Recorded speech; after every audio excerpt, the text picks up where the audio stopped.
changes. Okay, so you talked about .NET Core, right? So in .NET Core we can see couple of method to register dependencies. So can you name some of them?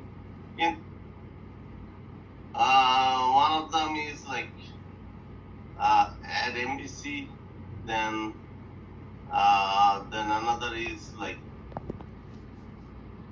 you can add all the service if you create in the service. You can add all those services. I was talking about add singleton, add scope, and add transient, right? These three methods are usually used. So can you give some example where we use add singleton and add scope and add transient? Add singleton, I just forget. Add singleton is for like only one-time use. Okay. And scoped is like scoped is like yeah,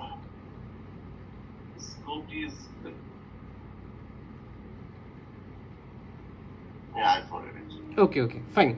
So so some basic ones. So like in object-oriented programming, we have major 4 pillars, right?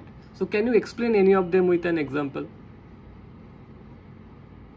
Yeah, like class is a class is a like human class, maybe car, truck, bus, or vehicle.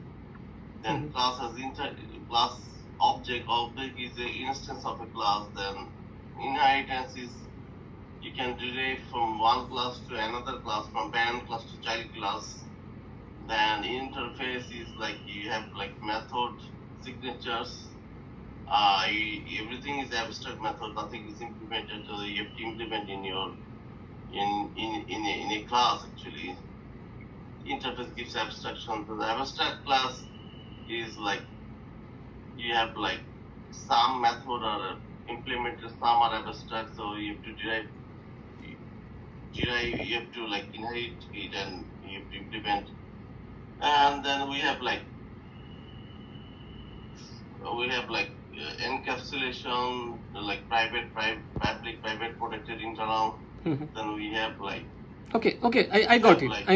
So let's assume a scenario that you have a class and inside that you have some data members and you haven't declared any access modifier.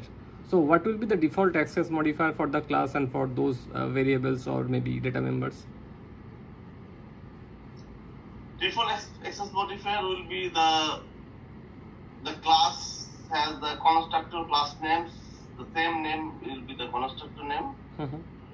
And no, I'm just asking the default access modifier, whether it will be public, internal, private, if you are not declaring anything. So what will be the default access modifier for the class? It will become private. It will be private. Okay, and how about the data members? Data members will become private. Okay, fine. So during your experience, what kind of collection that you have used in your day-to-day programming? Array list,